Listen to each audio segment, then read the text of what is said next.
من الشيطان الرجيم بسم الله الرحمن الرحيم إن الحمد لله والصلاة والسلام على رسول الله وعلى آله وصحبه وسلم تسليما كثيرا أما بعد السلام عليكم ورحمة الله وبركاته আজকে আমাদের আলোচনার বিষয় হলো রেনেসান্স বা রেনেসা। রেনেসা হলো ইউরোপীয় সভ্যতার একটা ঐতিহাসিক পর্যায়। আপনারা অনেকে বলেন যে এটাকে আসলে ঠিক একটা ঐতিহাসিক পর্যায় বা পিরিয়ড বলা আসলে ঠিক হয় না, বরং এটা একটা প্রক্রিয়া, এটা একটা প্রসেস যেটার মধ্য দিয়ে ইউরোপ গেছে। এবং অর্থাৎ একদল বলতেছেন যে এটা হলো একটা নির্দিষ্ট সময়কাল, একটা নির্দিষ্ট হিস্টোরিক্যাল পিরিয়ড। আরেক দল বলতেছেন যে এটা একটা নির্দিষ্ট প্রক্রিয়া যেটা ইউরোপ অতিক্রম করছে। মোটা থেকে ধরা হয় যে রেনেসান্স প্রায় 250-300 বছরের মতো স্থায়ী হয়েছে, রাফলি চতুর্দশ শতাব্দী থেকে শুরু করে সপ্তদশ শতাব্দী পর্যন্ত। এটা একটা রাফ হিসাব, এবং এই হিসাবটা রাফ কারণ এই ধরনের ব্যাপারগুলো আসলে একদম ঠিকঠাক দিন তারিখ হিসাব করে বলা মুশকিল। তো রেনেসান্স শব্দের অর্থ হলো পুনর্জন্ম। এটা একটা ফ্রেঞ্চ শব্দ যেটার অর্থ হলো রিবার্থ বা পুনর্জন্ম। পুনর্জন্ম মানে কি? পুনর্জন্ম মানে হলো মৃত্যুর পর নতুন করে নতুন কোনো দেহে আবার জীবিত হওয়া। রেনেসান্সের ধারণাটাও আসলে এমন। আমরা জানি যে রোমান সাম্রাজ্যের পতনের পর ইউরোপে একটা অন্ধকার যুগ নেমে আসে, এবং এটা প্রায় 700-800 বছরের মতো স্থায়ী হয়, বা এর চেয়ে একটু বেশিও। প্রাচীন গ্রিক সভ্যতা এবং রোমান সাম্রাজ্যের যে দর্শন ছিল, সাহিত্য ছিল, শিল্প ছিল, জ্ঞান ছিল, এই সময়টাতে এগুলা ইউরোপ থেকে হারায় যায়। তো রেনেসান্সের সময় ইউরোপ এই জিনিসগুলো নতুন করে আবিষ্কার করে, এবং এগুলোর ভিত্তিতে, এগুলোর আলোকে নিজেদের চিন্তা, দর্শন, শিল্প, সাহিত্য সবকিছুতেই একটা পরিবর্তন আসে, বা তারা একটা পরিবর্তন আনে, এবং তারা এটাকে একটা পুনর্জন্ম মনে করে যে এভাবে ইউরোপের পুনর্জন্ম ঘটছে। ইউরোপ অন্ধকার যুগ থেকে বের হয়ে আসছে এবং তাদের একটা পুনর্জন্ম হয়েছে, এবং এই যে পুনর্জন্ম, এই যে রিবার্থ, এটাই হলো রেনেসান্স। ইউরোপের ইতিহাসে রেনেসান্স অত্যন্ত গুরুত্বপূর্ণ একটা ঘটনা। এনলাইটেনমেন্টে এবং আধুনিক পৃথিবীতে, অর্থাৎ মডার্নিটিতে, আধুনিক পশ্চিমা সভ্যতায় আমরা যেসব ধ্যান ধারণা দেখি, এমনকি কিছু প্রতিষ্ঠানও যেগুলো দেখি, সেগুলোর অনেক কিছু শেকড় আসলে খুঁজে পাওয়া যায় রেনেসান্সে। সংক্ষেপে আমরা রেনেসার কিছু বৈশিষ্ট্য দেখি। রেনেসার শুরু বর্তমানে যেটাকে ইটালি বলা হয়, সেই ইটালির বিভিন্ন নগর রাষ্ট্রে, বিশেষ করে উত্তর ইটালিতে, ফ্লোরেন্স, রোম, ভেনিস, এই ধরনের নগর রাষ্ট্রগুলোতে এটার সূচনা বলা যায়।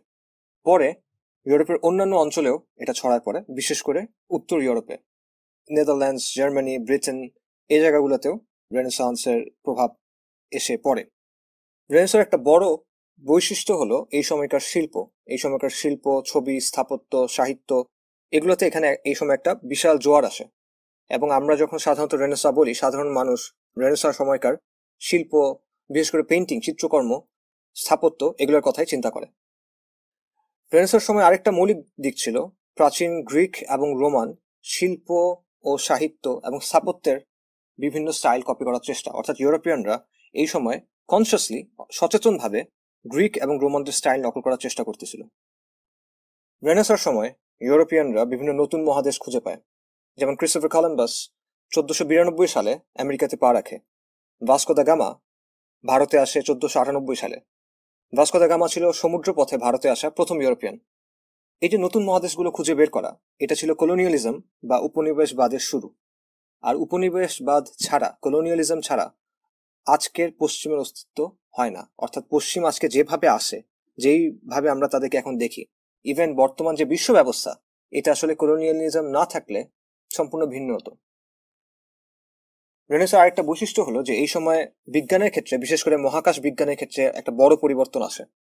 এর আগে সাধারণত টলেমির মডেল অনুসরণ করা হতো, যেটা হলো জিওসেন্ট্রিক, অর্থাৎ পৃথিবী কেন্দ্রিক। তখন মনে করা হতো যে পৃথিবী হলো মহাবিশ্বের কেন্দ্র, এবং চন্দ্র, সূর্য, গ্রহ, নক্ষত্র এগুলো সবকিছু পৃথিবীকে কেন্দ্র করে আবর্তিত হচ্ছে। কিন্তু রেনেসার সময় নিকোলাস কোপারনিকাস হিলিওসেন্ট্রিক মডেল দেয়, অর্থাৎ সূর্যকেন্দ্রিক মডেল দেয়, যেখানে সে বলে যে সৌরজগতের কেন্দ্র হলো সূর্য, এবং পৃথিবী সহ অন্য সবকিছু, সৌরজগতের অন্য সবকিছু আসলে সূর্যকে কেন্দ্র করে আবর্তিত হচ্ছে।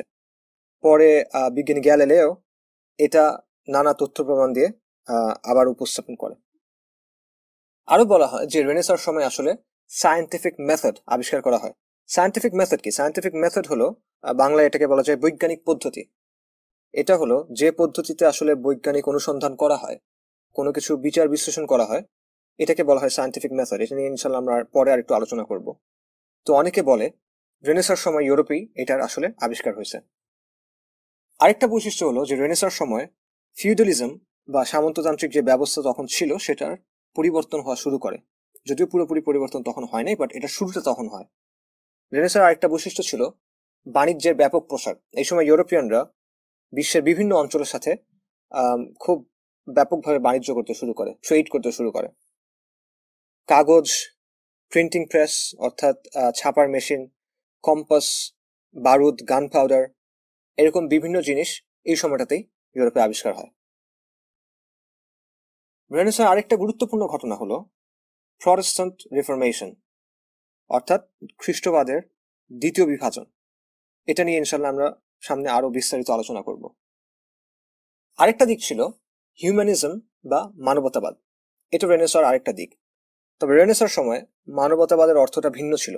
আজকে এটা বলতে আমরা বুঝি একটা সেকুলার মতবাদকে, কিন্তু রেনেসার সময় ব্যাপারটা আসলে এরকম ছিল না। রেনেসার সময়কার হিউম্যানিস্টরা মোটা দাগে খ্রিস্টান ছিল, ক্যাথলিক ছিল। কিন্তু পরে যে সেকুলার হিউম্যানিজম আসছে, যে সেকুলার মানবতাবাদ আসছে, সেটার বীজটাও রেনেসার সময় দেখা গেছিল। রেনেসার সময়কার কিছু গুরুত্বপূর্ণ ফিগার বা ব্যক্তির মধ্যে হলো Lorenzo de Medici, Leonardo da Vinci, Nicolaus Copernicus, Petrarch, Raphael, Galileo, Michelangelo, William Shakespeare, René Descartes, John Milton, Francis Bacon, এরকম আরো অনেকে। তো সংক্ষেপে এগুলো হলো রেনেসার উল্লেখযোগ্য কিছু দিক। আজকের ইউরোপিয়ানদের কাছে রেনেসার অর্থ কি, বা তাদের কাছে রেনেসার সবচেয়ে গুরুত্বপূর্ণ দিক কোনগুলো? মোটা দাগে দুটো দিকের কথা বলা যায়। একটা হলো তারা মনে করে যে রোমান সাম্রাজ্যের পতনের পর পৃথিবীতে অন্ধকারের যুগ শুরু হয়েছিল, জ্ঞান, শিক্ষা, সংস্কৃতির অবনতি এবং অবক্ষয় শুরু হয়েছিল, এবং এটা একটা লম্বা প্রক্রিয়া ছিল যেটা প্রায় 1000 বছরের কাছাকাছি সময় স্থায়ী হয়েছিল। রেনেসার সময় প্রাচীন গ্রিক দর্শন, গ্রিক সভ্যতা এবং রোমান সাম্রাজ্যের জ্ঞানের মাধ্যমে ইউরোপের পুনর্জন্ম ঘটে। তারা এই অন্ধকার যুগ থেকে বের হয়ে আসে। এটা হলো একটা দিক, গুরুত্বপূর্ণ দিক। দ্বিতীয় গুরুত্বপূর্ণ দিক হলো আধুনিক ইউরোপিয়ানরা মনে করে, বা আধুনিক একাডেমিয়াতে মনে করা হয়, অন্ধকার যুগ আর মডার্নিটির মাঝখানে ব্রিজ বা সেতু হলো রেনেসা। এই দুটো সময়কালের মধ্যে সেতু হলো রেনেসা। রেনেসার মাধ্যমে পৃথিবী অন্ধকার যুগ থেকে মডার্নিটিতে আসছে। এই দুটোর মাঝখানে লিঙ্কটা হলো রেনেসা। রেনেসার পেছনের কারণগুলো কি কি ছিল, কি কি ফ্যাক্টর এটার পেছনে ভূমিকা রাখছে? প্রথমে এই ব্যাপারে আমরা গতানুগতিক ব্যাখ্যাটা দেখব, অর্থাৎ এই ব্যাপারে ইউরোপিয়ানদের নিজস্ব ব্যাখ্যাটা দেখব। তাদের ব্যাখ্যা অনুযায়ী রেনেসার পেছনে কয়েকটা মূল ফ্যাক্টর ছিল। গ্রিক দর্শন এবং সাহিত্যের রচনাগুলো নতুন করে আবিষ্কার করা, এটা রেনেসার প্রধান একটা ফ্যাক্টর মনে করা হয়, বা সবচেয়ে গুরুত্বপূর্ণ ফ্যাক্টর মনে করা হয়। প্রিন্টিং প্রেসের আবিষ্কার, এটা আরেকটা খুবই গুরুত্বপূর্ণ ফ্যাক্টর মনে করা হয়, কারণ প্রিন্টিং প্রেসের আবিষ্কারের ফলে বইয়ের প্রচলনটা অনেক বেশি হয় এবং মানুষের পক্ষে জ্ঞান অর্জন করা অনেক সহজ হয়ে আসে। এটা হলো একটা ব্যাখ্যা। আরেকটা ফ্যাক্টর হলো বাণিজ্য। আমরা বলছিলাম যে এই সময় বাইরের বিশ্বের সাথে ইউরোপের বাণিজ্য অনেক বেড়ে যায় এবং তারা বিভিন্ন ধরনের ব্যবসা শুরু করে। বিশেষ করে উসমানীদের সাথে ইউরোপের অনেক ধরনের বাণিজ্য হইতে শুরু করে। এটার ফলে ইউরোপের অর্থ সম্পদ অনেক বাড়ে, আর এই অর্থের ফলে শিল্প, সাহিত্য, জ্ঞান চর্চা, বিজ্ঞান চর্চা, এসবের পিছনে টাকা খরচ করা, এগুলোর পৃষ্ঠপোষকতা করা সম্ভব হয়। আরেকটা ফ্যাক্টর হলো ক্রুসাইড। ক্রুসাইডের মাধ্যমে ইউরোপ মুসলিম সভ্যতার সংস্পর্শে আসে, আবার ক্রুসাইডের মাধ্যমে তারা মুসলিমদের থেকে অনেক ধন সম্পদও লুট করে আনে। ক্রুসেডের শুরুটা যদিও রেনেসার আগে, কিন্তু ক্রুসেড বিভিন্ন পর্যায়ে হয়েছে এবং এই প্রক্রিয়াটা একটা লম্বা সময় ধরে চলছে। রেনেসার পেছনে আরেকটা ফ্যাক্টর মনে করা হয় প্লেগকে। মানব ইতিহাসের সবচেয়ে ভয়ঙ্কর মহামারী মনে করা হয় বিউবনিক প্লেগকে। এটাকে ব্ল্যাক ডেথও বলা হয়। 1346 থেকে 1353 সালের মধ্যে ইউরোপ, এশিয়া এবং উত্তর আফ্রিকাতে প্রায় 2 কোটি মানুষ এই বিউবনিক প্লেগে মারা যায়। এটা ছিল তখনকার সময়ের জন্য একটা বিশাল ব্যাপার, কারণ তখনকার সময়ে পৃথিবীতে জনসংখ্যা এত বেশি ছিল না। বিশেষ করে ইউরোপের জনসংখ্যার অর্ধেক এই প্লেগে মারা যায়, ব্ল্যাক ডেথে তারা মারা যায়। এখন চিন্তা করেন, যদি 5 থেকে 7 বছরের মধ্যে একটা মহাদেশের জনসংখ্যা অর্ধেক হয়ে যায়, অর্ধেক মানুষ মারা যায়, তখন সমাজের উপর, রাজনীতির উপর এটার প্রভাবটা কেমন হবে, মানুষের জীবনের উপর এর প্রভাবটা কেমন হবে? তো অনেকে বলেন যে এই যে ঘটনাটা ঘটলো, এটার একটা সুদূর প্রসারী প্রভাব ইউরোপের উপর পড়ছিল। অনেকে মনে করেন যে এই যে ব্ল্যাক ডেথ, এটার কারণে ইউরোপের মানুষের মনস্তত্ত্বে একটা গভীর পরিবর্তন আসলো। তাদের মধ্যে ক্যাথলিক চার্চ নিয়ে ধর্মবিশ্বাস নিয়ে একটা সংশয় তৈরি হলো। আবার অনেকে বলেন এই যে এত বিশাল সংখ্যক মানুষ মারা গেল, এর কারণে সামাজিক এবং অর্থনৈতিক দিকে অনেক পরিবর্তন আসলো। আবার অনেক মানুষ প্লেগ থেকে বাঁচার জন্য নিজেদের ভিটেবাড়ি থেকে বাদ ছেড়ে দিয়ে অন্য বিভিন্ন অঞ্চলে চলে গেল। এভাবে ইউরোপের সমাজ ও রাজনীতির ভারসাম্যটা চেঞ্জ হয়ে গেল। ইটালির বিভিন্ন নগর রাষ্ট্র, বিশেষ করে ফ্লোরেন্স এবং ভেনিস, এই সময় ইউরোপের কেন্দ্রে পরিণত হলো ধীরে ধীরে। আর এখান থেকেই কিন্তু পরে রেনেসাঁ শুরু হলো। ফলে অনেকেই মনে করেন যে এই যে বিউবনিক প্লেগ বা ব্ল্যাক ডেথ, এটা রেনেসাঁর পেছনে একটা বড় ফ্যাক্টর ছিল। এটা গেল গতানুগতিক গল্প। তো এই ধরনের গল্পগুলোকে আমাদের সবসময় একটু সন্দেহের চোখে দেখতে হবে, বিশেষ করে যেগুলো ইউরোপিয়ানদের তৈরি সেগুলা। কারণ এই ধরনের গল্পগুলোতে বা এই ধরনের ব্যাখ্যাগুলোতে তারা অনেক কিছু বাদ দিয়ে যায় এবং অনেক কিছু একটু পরিবর্তিতভাবে প্রেজেন্ট করে, উপস্থাপন করে, যার ফলে মূল ছবিটা বদলায় যায়। ইউরোপিয়ানরা সবকিছু ইউরোপ কেন্দ্রিকভাবে চিন্তা করতে পছন্দ করে, এইভাবে ব্যাখ্যা করতে পছন্দ করে, এবং ইতিহাসকেও তারা ইউরোপের জায়গা থেকে দেখে, ইউরোপ কেন্দ্রিকভাবে দেখে। ইউরোপকে কেন্দ্র বানায় সবকিছুর এবং ইউরোপকে মাপকাঠি বানায় সবকিছুর। এটাকে ইউরোসেন্ট্রিজম বলা হয়, আমি বলি ফিরিঙ্গি সেন্ট্রিক। আপনাদের একটা উদাহরণ দিই, তাহলে ব্যাপারটা বুঝতে পারবেন। এই যে আমরা বললাম যে ইউরোপিয়ানরা বলে যে মধ্যযুগ ছিল অন্ধকার যুগ। কেন অন্ধকার যুগ? কারণ এই সময় ইউরোপ ছিল অন্ধকারে। যেহেতু ইউরোপ অন্ধকারে ছিল, তাই এটার নাম অন্ধকার যুগ। অথচ এই সময়টাতে মুসলিম সভ্যতার ব্যাপক উন্নতি হয়েছিল।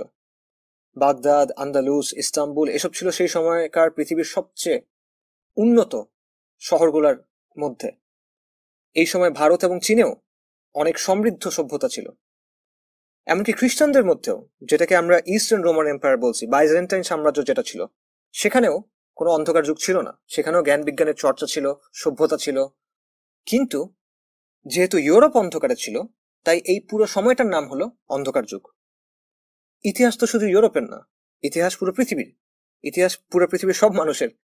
কিন্তু ইউরোপের জন্য যেহেতু এটা অন্ধকারের সময়, তাই এভাবেই তারা পুরো ইতিহাসের এই পুরো সময়টাকে সংজ্ঞায়িত করছে। এটা হলো ইউরোসেন্ট্রিক বা ফিরিঙ্গি সেন্ট্রিক চিন্তার একটা উদাহরণ।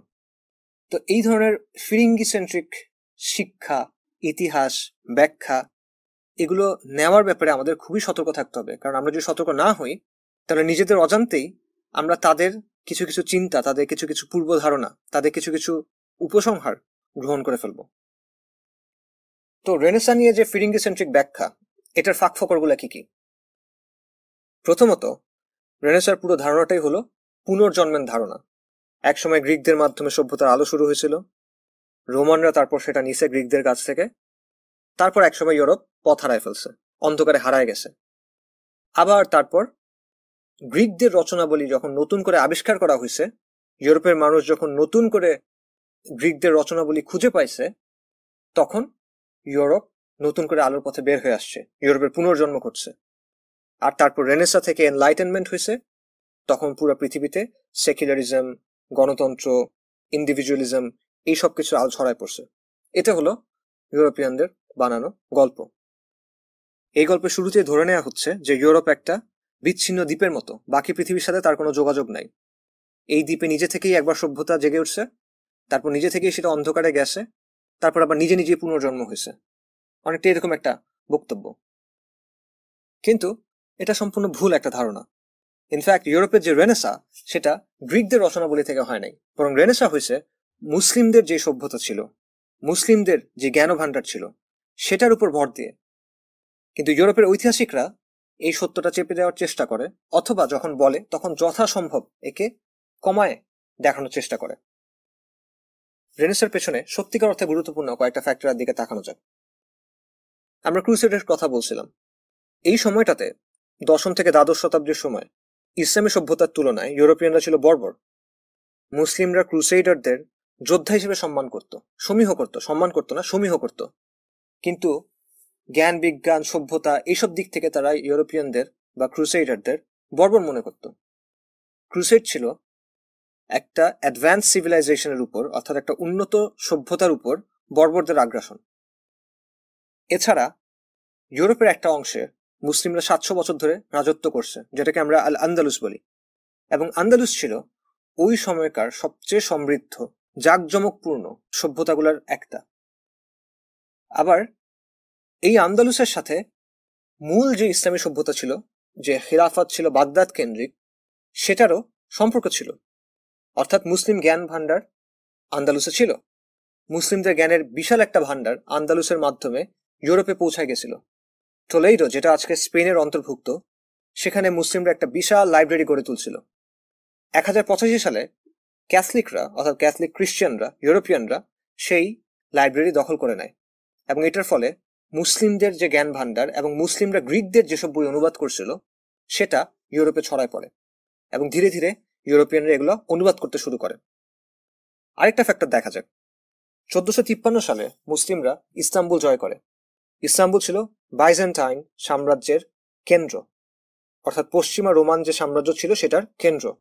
তো মুসলিমরা যখন ইস্তাম্বুল দখল করে নিল, তখন সেখানকার যেসব খ্রিস্টান গবেষক ছিল, একাডেমিক ছিল, তারা পালায় ইটালিতে চলে আসলো, এবং তাদের সাথে রোমান সভ্যতা এবং গ্রিক সভ্যতার যে জ্ঞানগুলো ছিল সেগুলো তারা নিয়ে আসলো। তো এক অর্থে এটাও কিন্তু মুসলিমদের কাজের প্রভাব। এবং এখানে আরেকটা জিনিস লক্ষ্য করেন, ইস্টার্ন রোমান সাম্রাজ্যের কাছে কিন্তু গ্রিক এবং রোমানদের জ্ঞান সংরক্ষিত ছিল, তাদের এটা নতুন করে আবিষ্কার করতে হয় নাই। অর্থাৎ ইউরোপিয়ানরা যে বলে যে গ্রিক এবং রোমানদের জ্ঞান হারায় গেছিল, তারপর এটা নতুন করে আবিষ্কার হয়েছে, কথাটা আসলে সত্য না। এই জ্ঞান বাইজেন্টাইনদের কাছেও ছিল, এবং মুসলিমদের বিশাল এক সভ্যতা ছিল। অন্ধকার যুগ ছিল শুধুমাত্র ইউরোপের। এছাড়া অন্যান্য আরো অনেক ক্ষেত্রে ইউরোপিয়ানরা এই সময় মুসলিমদের চিন্তা গ্রহণ করে বা সরাসরি কপি করে অ্যাকচুয়ালি। ফর এক্সাম্পল, চিকিৎসা বিজ্ঞানের ক্ষেত্রে চিকিৎসা বিজ্ঞানের জনক ধরা হয় গ্যালেনকে। গ্যালেন ছিল একজন গ্রিক, কিন্তু তার অনেক ভুল ছিল যেগুলো মুসলিম গবেষকরা পরে সংশোধন করছেন, এবং তারা নিজেদের পরীক্ষা নিরীক্ষা এবং নিজেদের যে পর্যবেক্ষণ ছিল, অভিজ্ঞতা ছিল, সেগুলোর আলোকে আরো অনেক কিছু যুক্ত করছিলেন। মুসলিম বিজ্ঞানীরা বিভিন্ন সার্জিক্যাল ইনস্ট্রুমেন্ট, অর্থাৎ অপারেশনের যেসব যন্ত্রপাতি আছে, এগুলোও তৈরি করছিলেন। যেমন আল আন্দালুসের আবুল কাসিম আল জাহরাউই বিভিন্ন ধরনের পদ্ধতি তৈরি করছিলেন এবং যন্ত্র তৈরি করছিলেন, যেগুলো আজকেও ব্যবহার করা হয় কিছুটা পরিবর্তিত ভাবে। একই কথা অর্থনীতির ক্ষেত্রে। অর্থনীতির জনক বলা হয় আজকে অ্যাডাম স্মিথকে। অ্যাডাম স্মিথ একটা এক্সাম্পল দিছিল একটা পিন ফ্যাক্টরি, রাইট, পিন তৈরি করার ফ্যাক্টরি। তো ওই উদাহরণে সে দেখাছিল যে কোনো কারখানাতে সবাই যদি সব কাজ করার বদলে কিছু নির্দিষ্ট লোককে কিছু নির্দিষ্ট কাজ করতে দেওয়া হয়, তাহলে উৎপাদন অনেক বাড়বে। যেমন গার্মেন্টসে দেখবেন যে একজন শুধু কাটিং এর কাজ করে, একজন শুধু সেলাইয়ের কাজ করে, একজন শুধু চেকিং এর কাজ করে, রাইট। তো অ্যাডাম স্মিথ এটাই বলছিল যে সবাই সব কাজ করার দরকার নেই, নির্দিষ্ট মানুষকে নির্দিষ্ট কাজ করতে দিতে হবে, তাহলে আপনি দেখবেন যে কাজের রেজাল্ট অনেক ভালো আসবে। তো এটাকে অর্থনীতিতে বলে ডিভিশন অফ লেবার, অর্থাৎ শ্রমের বিভাজন এবং স্পেশালাইজেশন, বিশেষায়ন, কাজের বিশেষায়ন। এটা একদম স্ট্যান্ডার্ড ইকোনমিক্সে এবং বিজনেসে এখন। তো মনে করা হয় যে এগুলো আসছে অ্যাডাম স্মিথের কাছ থেকে, কিন্তু তার প্রায় 700 বছর আগে ইমাম আল গাজ্জালি একই এক্সাম্পল দিয়ে গেছেন। অ্যাডাম স্মিথ যে উদাহরণ দিছে, হুবহু সেই একই উদাহরণ আপনি আল গাজ্জালির লেখাতে পাবেন। একইভাবে অ্যাডাম স্মিথের দেওয়া আরো অনেক কনসেপ্টের মধ্যে আপনি আল গাজ্জালি এবং নাসিরউদ্দিন আত-তুসির ধ্যান ধারণার প্রভাব দেখতে পারবেন। এবং অ্যাডাম স্মিথের যে লাইব্রেরি ছিল, সেখানে গাজ্জালি এবং তুসির রচনার, তাদের লেখার ল্যাটিন অনুবাদ পাওয়া গেছে, এবং বর্তমানে আজকে এসে অনেক পশ্চিমা ঐতিহাসিক এটা এখন স্বীকার করতেছে। যেমন একজন অ্যান্থ্রোপোলজিস্ট আছেন ডেভিড গ্রেইবার, কিছুদিন আগে মারা গেছেন, তার একটা বই আছে ডেথ, 5000 ইয়ার হিস্ট্রি। সেই বইতে উনি এটা নিয়ে আলোচনা করছেন। আরেকটা এক্সাম্পল দেখা যাক, সায়েন্টিফিক মেথড, বৈজ্ঞানিক পদ্ধতি। আমরা একটু আগে বলছিলাম যে ইউরোপিয়ানরা বলে রেনেসার সময় বৈজ্ঞানিক পদ্ধতি বা সায়েন্টিফিক মেথড তৈরি হয় ইউরোপে। তো সায়েন্টিফিক মেথডটা আসলে কি? সায়েন্টিফিক মেথড হলো জ্ঞান অর্জনের বা সত্যকে খুঁজে বের করার একটা নির্দিষ্ট পদ্ধতি, যেখানে প্রথমে আপনি পর্যবেক্ষণ করবেন, আপনি কিছু একটা জিনিস দেখবেন, তারপর সেই পর্যবেক্ষণের একটা সম্ভাব্য ব্যাখ্যা দাঁড় করাবেন, হাইপোথেসিস। তারপর এক্সপেরিমেন্টের মাধ্যমে বা পরীক্ষার মাধ্যমে আপনি সেই ব্যাখ্যাকে, হাইপোথেসিসকে যাচাই করবেন। ফাইনালি পরীক্ষা থেকে যে ফলাফল পাবেন সেটার ভিত্তিতে আপনি আপনার সেই ব্যাখ্যাকে পরিবর্তন করবেন বা আরো সমৃদ্ধ করবেন। এটা হলো বৈজ্ঞানিক পদ্ধতি। তো এই যে সায়েন্টিফিক মেথড, এটা মুসলিমদের আবিষ্কার, বিশেষ করে হাসান ইবনুল হাইসামের আবিষ্কার। ইবনুল হাইসামকে আসলে প্রথম বিজ্ঞানী বলা যেতে পারে, এবং বৈজ্ঞানিক পদ্ধতি কোনোভাবেই গ্রিকদের থেকে আসলে আসা সম্ভব না, কারণ গ্রিকদের যে পদ্ধতি ছিল সেটা সম্পূর্ণ ভিন্ন, একটা উল্টা পদ্ধতি ছিল। গ্রিকদের পদ্ধতি ছিল অ্যাক্সিওম্যাটিক এবং ডিডাকটিভ রিজনিং। তো এটা নিয়ে আসলে বিস্তারিত আলোচনা করার সুযোগ নাই, কারণ এটা আসলে একটু জটিল আলোচনা হয়ে যাবে। বাট সহজে যদি বলি, তাহলে এই ধরনের রিজনিং হলো যে আপনি প্রথমে এক বা একাধিক বক্তব্যকে সঠিক ধরে নেবেন বা সত্য ধরে নেবেন, এক বা একাধিক প্রস্তাবনাকে সঠিক বা সত্য ধরে নিলে এটার ভিত্তিতে আপনি একটা উপসংহার টানবেন। যেমন আমি যদি বলি, ধরেন মানুষ মাত্রই মরণশীল, এটা আমার প্রস্তাবনা এক। সক্রেটিস একজন মানুষ, এটা আমার প্রস্তাবনা দুই। তাহলে এক আর দুইয়ের থেকে আমি পাবো যে সক্রেটিস মরণশীল। ঠিক আছে, এটাকে বলে ডিডাকটিভ রিজনিং। যদি প্রথম আমার প্রস্তাবনাগুলো যদি সঠিক হয়, তাহলে আমি এগুলো থেকে লজিক্যালি একটা উপসংহার পাবো। তো এটা হলো ডিডাকটিভ রিজনিং। অ্যাক্সিওম্যাটিক রিজনিংও অনেকটা এটার মতোই। অন্যদিকে সায়েন্টিফিক যে মেথড, এটা কিন্তু পর্যবেক্ষণ এবং পরীক্ষা নির্ভর।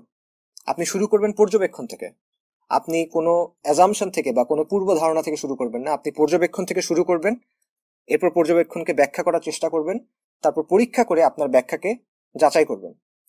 এই পদ্ধতি এবং গ্রিকদের যে পদ্ধতি সেটা সম্পূর্ণ আলাদা পদ্ধতি। কাজে গ্রিকদের থেকে ইউরোপিয়ানরা এই পদ্ধতি পাইছে, এটা হওয়া সম্ভব না। ইবনুল হাইসাম এই পদ্ধতিটা কিভাবে কাজে লাগাইছিলেন তার একটা সহজ উদাহরণ দেখেন। ইবনুল হাইসামের সময়, মানে তার সময়ে বড় একটা তর্ক ছিল যে মানুষ কিভাবে দেখে। তার আগে 800 বছর ধরে এই জিনিসটা নিয়ে তর্ক হচ্ছিল, যে একদল বলতেছিল যে মানুষের চোখ থেকে আলো বের হয় এবং সেটা যখন গিয়ে কোনো কিছুর উপর পড়ে তখন মানুষ ওই জিনিসটা দেখে। আরেক দল বলছিল যে না, আলোটা আসে জিনিস থেকে এবং এই আলোটা যখন মানুষের চোখে আসে তখন মানুষ জিনিসটা দেখে। তো গ্রিক লজিক অনুযায়ী, ডিডাকটিভ রিজনিং অনুযায়ী, অ্যাক্সিওম্যাটিক রিজনিং অনুযায়ী এই দুটো অবস্থানই সঠিক মনে হচ্ছিল, দুটো অবস্থানই ইন্টারনালি কনসিস্টেন্ট। ঠিক আছে, এই দুটো অবস্থানই সঠিক মনে হচ্ছিল। তো ইবনুল হাইসাম এটা সমাধান করলেন। কিভাবে করলেন? উনি কোনো পূর্ব আলোচনায় গেলেন না, উনি কোনো পূর্ব ধারণায় গেলেন না, কোনো তাত্ত্বিক সিদ্ধান্ত অনুসিদ্ধান্তের দিকে গেলেন না, ডিডাকটিভ রিজনিং করলেন না। উনি খুব সহজ একটা পরীক্ষা করলেন। উনি মানুষকে বললেন যে তোমরা সূর্যের দিকে তাকাও, এবং মানুষ যখন সূর্যের দিকে তাকায় তখন কি হয়? আমরা যখন খুব ব্রাইট, খুব উজ্জ্বল কিছুর দিকে তাকাই তখন আমাদের চোখে ক্ষতি হয়, চোখ জ্বলে যায়, রাইট? তার মানে কি? তার মানে আলোটা আসলে চোখ থেকে বের হচ্ছে না। যদি আলোটা চোখেই থাকতো তাহলে তো চোখের ক্ষতি হইতো না।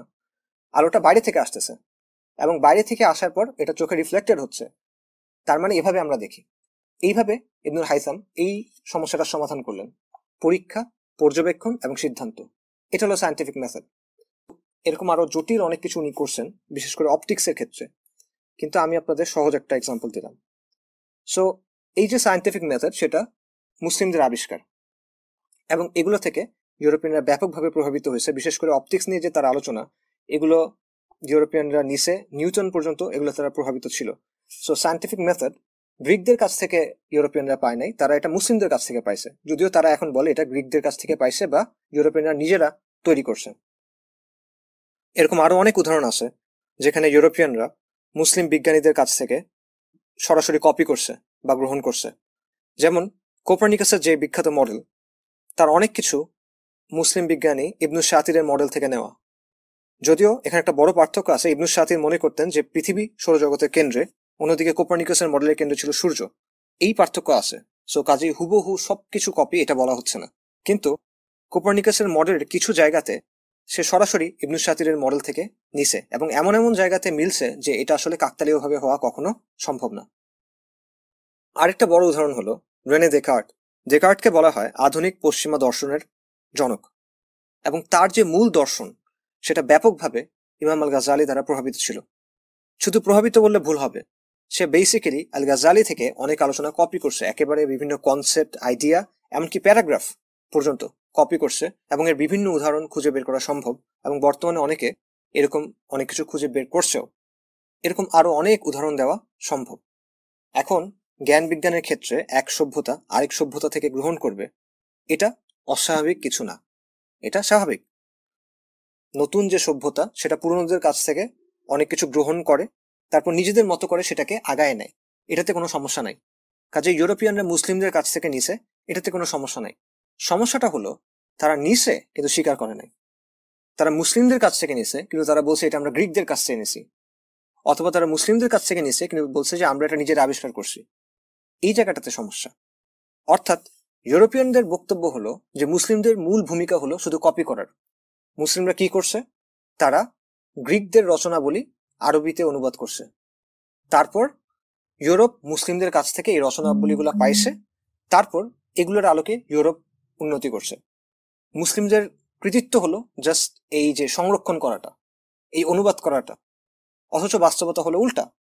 মুসলিমরা যখন অনুবাদ করছে তারা শুধুমাত্র হুবহু কপি করে নাই, বরং তারা নিজেরা আরো অনেক কিছু যুক্ত করছে। তারা নিজেরা পরীক্ষা নিরীক্ষা করে যে বিষয়গুলো পাইছে, যা সংশোধন হয়েছে, সেগুলোও যুক্ত করছে।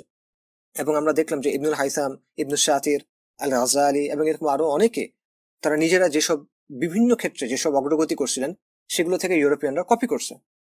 ডেকার্ট বলেন, কোপার্নিকাস বলেন, তারা যখন এই জিনিসপত্রগুলো লিখতেছিল তখন ইউরোপে মুসলিম বিজ্ঞানীদের বা মুসলিম একাডেমিকদের যদি আমরা বলি, ওনাদের যেই রচনাবলী ছিল সেগুলো ল্যাটিন অনুবাদ ওই সময় ইউরোপে বহুল প্রচলিত ছিল, ইজিলি পাওয়া যেত। কিন্তু ইউরোসেন্ট্রিক হিস্ট্রি বলে যে যা কিছু হয়েছে সেটা হয় গ্রিকরা তৈরি করছে, অথবা রেনেসা বা এনলাইটেনমেন্টের সময় ইউরোপিয়ানরা তৈরি করছে, অথবা বাস্তবে তারা মুসলিমদের থেকে কপি করতেছে। তো এই যে মিথ্যাচার, এই যে ধামাচাপা দেওয়া, এটার কারণ কি? এটার কারণ ছিল ইসলাম হলো ইউরোপের শত্রু। আমরা আগের আলোচনাতে বলছিলাম যে ক্রিসেন্ডমের যে ধারণা, খ্রিস্টান বিশ্বের যে ধারণা, খ্রিস্ট বিশ্বের যে ধারণা, এটা তৈরি হয়েছিল ইসলামের মোকাবেলার জন্য।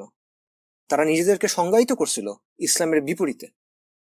তাহলে যে আপনার এমন শত্রু, সেই শত্রুর কাছ থেকে জ্ঞান নেয়ার বিষয়টা আসলে আপনি কিভাবে স্বীকার করবেন? এই জন্য তারা এটা চেপে গেছে। ইনফ্যাক্ট মুসলিমদের কাছ থেকে কোনো কিছু নেওয়া হলে, কোনো জ্ঞান, কোনো তথ্য, কোনো গবেষণা এগুলো নেওয়া হলে সেটার উৎস হিসেবে মুসলিমদের নাম দেয়া যাবে না। এটা একটা পলিসি ছিল, ঘোষিত পলিসি ছিল, লিখিত পলিসি ছিল। যেমন জেজুইটদের একটা ডকুমেন্ট আছে, তাদের স্কুল এবং শিক্ষা প্রতিষ্ঠানে কি কি নিয়ম অনুসরণ করা হবে শিক্ষকরা, গবেষকরা, সেটা নিয়ে। তো জেজুইটরা হলো ক্যাথলিক চার্চের একটা অংশ। এই ডকুমেন্টে স্পষ্টভাবে বলা ছিল যে কোনো কিছু যদি মুসলিমদের থেকে গ্রহণ করা হয় তাহলেও বলা যাবে না যে এটা আমরা মুসলিমদের থেকে নিছি, এটা অন্য কোনো উৎস বলতে হবে। এটা 1599 সালের একটা ডকুমেন্ট। এর আগেও ক্যাথলিক চার্চের মধ্যে এই নিয়মটা ছিল, এই নীতিটা ছিল।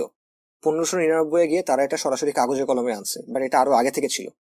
অর্থাৎ মুসলিমদের কাছ থেকে নিলে সেটা মুসলিমদের কৃতিত্ব দিবা না, মুসলিমদের ক্রেডিট দিবা না, অন্য কোনো উৎসের কথা বলবা। সেই অন্য উৎসটা কি? গ্রিক উৎস। আবার কেউ যদি মুসলিমদের কাছ থেকে যে নেওয়া হয়েছে এটা স্বীকার করে, তাহলে তার উপর আবার সমস্যা হওয়ার আশঙ্কা ছিল। তাকে হয়তো বা এক্সকমিউনিকেট করতো, অর্থাৎ তাকফির করতো, বা তাকে চার্চের হাতে নানা হয়রানির মুখোমুখি হওয়ার আশঙ্কা ছিল।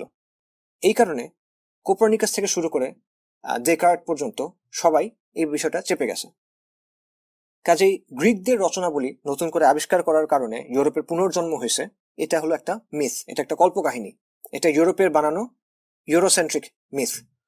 বাস্তবতা হলো ক্রুসেড এবং আল আন্দালুসের মাধ্যমে ইউরোপ মুসলিম সভ্যতার সংস্পর্শে আসছে। তারা মুসলিমদের মাধ্যমে গ্রিকদের রচনাবলী পাইছে, এটা সত্য, এটা তারা স্বীকারও করে। কিন্তু তার চেয়েও বড় যেটা পয়েন্ট, তার চেয়েও বড় যেই অবদান, সেটা তারা স্বীকার করে না। সেটা হলো তারা মুসলিম বিজ্ঞানী এবং চিন্তাবিদদের যে গবেষণা ছিল, যে উপসংহার ছিল, যে জ্ঞান ভান্ডার ছিল, সেটা কপি করছে এবং এটার উপর নিজেদের সভ্যতা তৈরি করছে। কিন্তু এটা তারা স্বীকার করে নাই। রেনেসার পেছনে আরেকটা বড় ফ্যাক্টর ছিল টাকা। এই সময়টাতে ইউরোপে, বিশেষ করে ফ্লোরেন্স, ভেনিস, এইসব জায়গাতে বড় বড় কিছু ব্যাংক গড়ে ওঠে। এই ব্যাংকগুলো ছিল ফ্যামিলি বিজনেস, অর্থাৎ তারা প্রজন্মের পর প্রজন্ম ধরে ব্যবসা করত, ব্যাংকিং এর ব্যবসা। এবং এই ব্যাংকগুলো টাকা ধার দিত কাদেরকে? রাজাদের, অভিজাতদের এবং বড় বড় ব্যবসাগুলোকে। তো যেসব পরিবার প্রজন্মের পর প্রজন্ম ধরে এই ব্যবসাগুলো করতেছিল, ব্যাংকিং ব্যবসা, তাদের মধ্যে একটা ছিল মেডিচি পরিবার, এবং এরা ছিল ফ্লোরেন্সের সবচেয়ে ক্ষমতাশালী পরিবারদের একটা। এবং এই পরিবারের একজন ছিল লরেন্জো দি মেডিচি, এর কথা আমরা আগে বলছি। এবং সে ছিল শিল্প, সাহিত্য এবং বিজ্ঞানের পৃষ্ঠপোষক। অর্থাৎ সে যে বিশাল পরিমাণ টাকা কামাইছিল ব্যাংকিং থেকে এবং অন্যান্য জিনিস থেকে, এই সম্পদের বড় একটা অংশ বা একটা অংশ সে শিল্পী, গবেষক, বিজ্ঞানী এদের পেছনে খরচ করত। একসময় মেডিচিদের দেখা দেখি অন্যান্য যারা অর্থবান, ক্ষমতাবান ছিল, তারাও এটা করা শুরু করলো। তারা বিভিন্ন স্থপতি, শিল্পী, গবেষক, তাদেরকে অর্থ দিয়ে পৃষ্ঠপোষকতা করত। এবং এটা জ্ঞান, বিজ্ঞান এবং শিল্প সাহিত্যের প্রসারে বড় ধরনের ভূমিকা রাখলো। কারণ এই ধরনের কাজগুলো করতে হলে, এই ধরনের কাজ আগায় নিতে হলে, ধরে রাখতে হলে প্রচুর টাকা পয়সা লাগে, আর একটা মোটামুটি ধরনের স্থিতিশীলতা লাগে, রাজনৈতিক স্থিতিশীলতা লাগে। যখন মানুষকে খাবার নিয়ে চিন্তা করতে হয়, যখন মানুষকে প্রাণ বাঁচাতে ছোটাছুটি করতে হয়, তখন সে জ্ঞান বিজ্ঞান চর্চা করতে পারে না, সেখানে শিল্প সাহিত্যের বিকাশ হয় না। মৃত্যু ভয় নিয়ে শিল্প সাহিত্য আপনি করতে পারবেন না, খালি পেটে আপনি বিজ্ঞান চর্চা করতে পারবেন না। এই কারণেই যে কোনো সভ্যতায় আপনি দেখবেন যে জ্ঞান বিজ্ঞান এবং শিল্প সাহিত্যের বিকাশ এটা আসে পরের দিকে। কোনো সভ্যতা প্রথমে হুট করে জ্ঞান বিজ্ঞানে উন্নতি করতে পারে না, কোনো সভ্যতা প্রথমে হুট করে শিল্প সাহিত্য উন্নতি করতে পারে না। প্রথমে সামরিকভাবে আপনাকে প্রতিষ্ঠিত হইতে হবে, তারপর আপনাকে রাজনৈতিকভাবে স্থিতিশীল হইতে হবে। এই দুটা ধাপ আপনি যখন পার হবেন তখন আসবে অর্থনৈতিক বিকাশ, ব্যবসা বাণিজ্যের প্রসার, মানুষের হাতে তখন টাকা আসবে। যখন মানুষের হাতে টাকা পয়সা আসবে, যখন আপনি রাজনৈতিকভাবে স্থিতিশীল, যখন আপনি সামরিকভাবে শক্তিশালী, তখন আপনি জ্ঞান বিজ্ঞান এবং শিল্প সাহিত্যের পেছনে খরচ করবেন। তখন অর্থের পৃষ্ঠপোষকতায় জ্ঞান বিজ্ঞান এবং শিল্প সাহিত্য দাঁড়াবে, তার আগে না। এই কারণে বর্তমানে যারা মনে করে যে জ্ঞান বিজ্ঞানে উন্নতি করে আমরা মুসলিম উম্মার পুনর্জাগরণ ঘটাবো, তারা আসলে ভুল চিন্তা করতেছেন। পৃথিবীতে এভাবে কারো উত্থান কখনোই ঘটে নাই। আপনার সব সময় প্রথমে সামরিক শক্তি লাগবে এবং আপনার রাজনৈতিক প্রতিষ্ঠা লাগবে। যদি এটা না থাকে তাহলে আপনি কখনোই স্বতন্ত্র স্বাধীন সভ্যতা করতে পারবেন না, এবং রেনেসাঁর ক্ষেত্রে তাই ঘটছে। আরেকটা দিক ছিল যেটা আমরা বলছিলাম যে এই সময় তারা বিভিন্ন নতুন নতুন মহাদেশ খুঁজে বের করছিল, এবং এইসব মহাদেশ থেকে সম্পদ তারা লুটপাট করে আনতেছিল, বিশেষ করে আমেরিকা থেকে, এবং এটাও ইউরোপের যে অর্থনীতি এটাকে ব্যাপকভাবে বুস্ট করছিল। রেনেসাঁর আরেকটা গুরুত্বপূর্ণ দিক হলো হিউম্যানিজম, যেটা আমরা শুরুতে বলছিলাম যে মানবতাবাদের উত্থান। তবে আমরা বলছিলাম যে এটা আজকের সেকুলার হিউম্যানিজমের মতো ছিল না। দেখেন যে আমরা স্কুল কলেজে ক্লাস 9 থেকে 3টা বিভাগ থাকে আমাদের স্কুলগুলোতে। একটা হলো বিজ্ঞান, একটা হলো ব্যবসা, আরেকটা কি মানবিক। এই মানবিক মানে কি? এই মানবিক মানে হলো আমরা বলি আর্টস, বা সঠিকটা কথাটা হলো আসলে হিউম্যানিটিস। তো এই যে হিউম্যানিটিস বিভাগ, এই যে মানবিক বিভাগ, এখানে কি পড়ানো হয়? ভাষা, দর্শন, সাহিত্য, আইন, সমাজবিজ্ঞান। রেনেসাঁর সময় মানবতাবাদী বলতে বোঝানো হতো এমন কেউ যারা এই যে হিউম্যানিটিস সংক্রান্ত বিষয়গুলো নিয়ে পড়াশোনা করে বা গবেষণা করে। যদিও এই সাবজেক্টগুলো তখন আজকের চেহারায় ছিল না, কিন্তু তারা মোটা দাগে এই বিষয়গুলো নিয়ে গবেষণা করত। রেনেসাঁ যুগের মানবতাবাদী যারা ছিল তারা মনে করত যে এইসব বিষয়ে গবেষণা করা হলে এবং এইসব বিষয়ে গ্রিক ও রোমের যে সংস্কৃতি সেটা অনুসরণ করা হলে ইউরোপে একটা নতুন সংস্কৃতি গড়ে উঠবে, এবং এতে করে পৃথিবীর ব্যাপারে ইউরোপের মানুষের দৃষ্টিভঙ্গি বদলাবে, জীবনের ব্যাপারে তাদের দৃষ্টিভঙ্গি বদলাবে। এবং এটা কিন্তু আসলে সেকুলার ছিল না, বরং রেনেসাঁর সময়ের যে হিউম্যানিজম, রেনেসাঁর সময়ের যে মানবতাবাদ, এটার পৃষ্ঠপোষকদের অনেকেই বা অধিকাংশই ছিল আসলে খ্রিস্টান এবং চার্চের সাথে যুক্ত। এমনকি বেশ কয়েকজন পোপ এই ধরনের জ্ঞান চর্চা এবং চিন্তার পৃষ্ঠপোষক ছিল। তবে এই সময়ে মানুষ কেন্দ্রিক এবং দুনিয়া কেন্দ্রিক যে চিন্তা ভাবনা, সেটাকে প্রাধান্য দেওয়ার একটা প্রবণতা ধীরে ধীরে গড়ে উঠতেছিল। মানুষকে জীবনের কেন্দ্র ধরে চিন্তার যে প্রবণতা, এটার একটা শুরু তখন দেখা যাচ্ছিল। এছাড়া রেনেসাঁর সময়কার বিখ্যাত কিছু ব্যক্তি, যেমন ধরেন নিকোলো ম্যাকিয়াভেলি বা পেট্রোয়ার্কের মতো লোকেরা, তাদের যে চিন্তা ও দর্শন ছিল সেখান থেকে আপনি ইন্ডিভিজুয়ালিজমের কিছু দিকও দেখবেন যে তাদের রচনা এগুলো আসলে কাঠামো নিচ্ছে, শেপ নিচ্ছে। কাজে মানুষকে এবং দুনিয়াকে কেন্দ্র করে চিন্তা করার যে প্রবণতা, সেটা রেনেসাঁর সময় তৈরি হতে শুরু করলো এবং শক্তিশালী হয়ে উঠতে শুরু করলো। সবকিছুকে আপনি মানুষের বিচারে দেখবেন, সবকিছুকে মাপবেন মানুষের মাপকাঠিতে। মানুষের চেয়ে উঁচু কোনো কিছুর দিকে তাকানোর দরকার নাই। মানে মানুষ যেন অনেকটা আসমানের দিক থেকে মুখ সরায় দুনিয়ার দিকে তার মনোযোগটা সেট করলো, মানুষকে মহাবিশ্বের কেন্দ্রে বসালো। তবে রেনেসাঁর সময় তারা ধর্ম অবিশ্বাস করলো না বা ধর্মকে প্রত্যাখ্যান করলো না, তারা তাদের বিশ্বাস রাখলো, তারা খ্রিস্টান। কিন্তু এই বিশ্বাস রেখে তারা মানুষের উপর বেশি জোর দিল। কিন্তু এই ধরনের চিন্তা আসলে মৌলিকভাবে ধর্মের সাথে সাংঘর্ষিক, বা এই ধরনের চিন্তার মধ্যে কিছু দিক আছে যেগুলো মৌলিকভাবে ধর্মের সাথে সাংঘর্ষিক। যে কারণে এই চিন্তাগুলো পরবর্তীতে যখন এনলাইটেনমেন্টের সময় গেল, সেখানে গিয়ে ধর্মকে একেবারেই সরায় ফেলা হলো এবং মানুষকেই মূল মানদণ্ড বানানো হলো। অর্থাৎ রেনেসাঁর সময় ধর্ম এবং মানুষ কেন্দ্রিক চিন্তা এই দুটা সহাবস্থান করতেছিল। কিন্তু এনলাইটেনমেন্টের সময় গিয়ে দেখা গেল ধর্মকে সরায় দিয়ে মানুষ কেন্দ্রিক চিন্তাটাই একক প্রভাব তৈরি করে ফেললো। এটা নিয়ে ইনশাল্লাহ আমরা পরের সপ্তাহে আরো আলোচনা করব। এবং এখানে আসলে গ্রিক সংস্কৃতি এবং গ্রিক চিন্তার প্রভাব ছিল। রেনেসাঁর যে মানবতাবাদ, এটার পেছনে গ্রিক চিন্তা এবং সংস্কৃতির প্রভাবটা আসলে কি, এটা একটু বোঝা দরকার। আপনি যদি গ্রিক মিথোলজির দিকে তাকান বা গ্রিক পুরাণের দিকে তাকান, তাহলে দেখবেন যে এখানে যে দেবদেবী আছে এরা আসলে মানবতা বিরোধী, মানে মানুষ বিরোধী শক্তির মতো। এদের কাজ হলো মানুষকে শাসন করা, মানুষকে নিয়ন্ত্রণ করা, এবং বেশিরভাগ সময় এরা আসলে মানুষের ভালো চায় না। যেমন ধরেন, গ্রিক পুরাণে একটা চরিত্র আছে প্রমিথিয়াস। সে একজন দেবতা।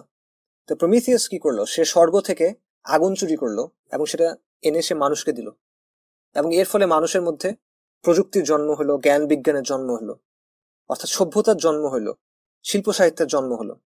প্রমিথিয়াস ছিল মানব জাতির সাহায্যকারী গ্রিক পুরাণ অনুযায়ী। কিন্তু বাকি দেবতারা কিন্তু এটা পছন্দ করলো না। প্রমিথিয়াস যে মানুষকে হেল্প করলো, এটা তাদের কাছে পছন্দ হলো না। এই জন্য তারা কি করলো, প্রমিথিয়াসকে চিরকালের জন্য ভয়ঙ্কর শাস্তি দিল। তো এরকম আরো অনেক কিছু আপনি এই এই এই পুরাণে পাবেন, গ্রিক পুরাণে পাবেন। গ্রিক পুরাণের যে দেবতারা আছে তারা অ্যান্টি হিউম্যান, মানুষ বিরোধী বা মানবতা বিরোধী। তাই গ্রিক পুরাণের দৃষ্টিভঙ্গি থেকে মানুষের সংগ্রাম ছিল দেবতাদের বিরুদ্ধে, স্বর্গের বিরুদ্ধে, আসমানের বিরুদ্ধে। মানুষের মুক্তির অর্থ হলো দেবতাদের নিয়ন্ত্রণ থেকে মুক্ত হওয়া, আসমানের নিয়ন্ত্রণ থেকে মুক্ত হওয়া। মানুষ কখন স্বাধীন হবে, মানুষ কখন মুক্ত হবে, মানুষ কখন সফল হবে, যখন সে আসমানের নিয়ন্ত্রণ থেকে মুক্ত হইতে পারবে, যখন সে দেবতা আর ধর্মের যে স্বৈরাচারী শাসন, এটা থেকে বের হতে পারবে। এটা ছিল গ্রিক পুরাণ থেকে এই ধারণাটা আসে, এবং এই কারণে গ্রিক চিন্তার মধ্যে মৌলিকভাবে একটা ধর্মবিরোধী দিক আছে। রেনেসার সময় এই বীজটা ইউরোপের চিন্তার ভেতরে গেঁথে যায়, যদিও তারা নিজেরাও হয়তো সেই সময় এটা ধরতে পারে নাই, কারণ তারা তো ধর্মকে অস্বীকার করতো না। কিন্তু তারা মানুষের স্বাধীনতাকে একটা প্রধান মূল্যবোধ হিসেবে গ্রহণ করছিল, যেটা পরবর্তীতে একসময় পূর্ণ ধর্ম বিরোধিতার দিকে গেছে। রেনেসা জন্ম দিছে এনলাইটেনমেন্টকে, আর এনলাইটেনমেন্ট সবকিছুর চূড়ান্ত মানদণ্ড বানাইছে মানুষকে, মানুষকে আর মানুষের আকলকে, তার বিচার বুদ্ধিকে। আর এটা থেকেই পরবর্তীতে সেকুলারিজম সহ অন্যান্য মতবাদ তৈরি হয়েছে, এবং এটা ইনশাল্লাহ পরের সপ্তাহে আমরা আরো বিস্তারিত আলোচনা করতে পারবো। তো আমরা যদি সামারি করি, তাহলে এই আলোচনায় আমরা কি কি দেখলাম? এই আলোচনায় আমরা রেনেসার ব্যাপারে জানলাম, এর মূল বৈশিষ্ট্য এবং অবদানগুলো দেখলাম। রেনেসার পেছনে মূল কারণগুলো কি ছিল, কি কি ফ্যাক্টর ছিল সেটা দেখলাম। বিশেষ করে রেনেসার পেছনে ইসলামী সভ্যতার যে ভূমিকা আছে সেটা আমরা দেখলাম, এবং ইউরোপ কিভাবে সিস্টেম্যাটিক্যালি এই ভূমিকা অস্বীকার করছে বা এটা চাপা দেওয়ার চেষ্টা করছে এবং আজও চেপে যাচ্ছে, সেটাও আমরা জানলাম। পাশাপাশি রেনেসার কিছু ফিচার আমরা দেখলাম যেগুলো আমাদের বর্তমানকে প্রভাবিত করতেছে। আধুনিক সভ্যতার সেকুলার এবং ধর্মবিরোধী চিন্তার কিছু বীজ কিভাবে রেনেসার মাধ্যমে শুরু হয়েছিল সেটাও আমরা দেখলাম। এবার আমরা দেখব রেনেসার সময়কার অত্যন্ত গুরুত্বপূর্ণ আরেকটা ঘটনা, যেটা হলো প্রটেস্ট্যান্ট রিফর্মেশন।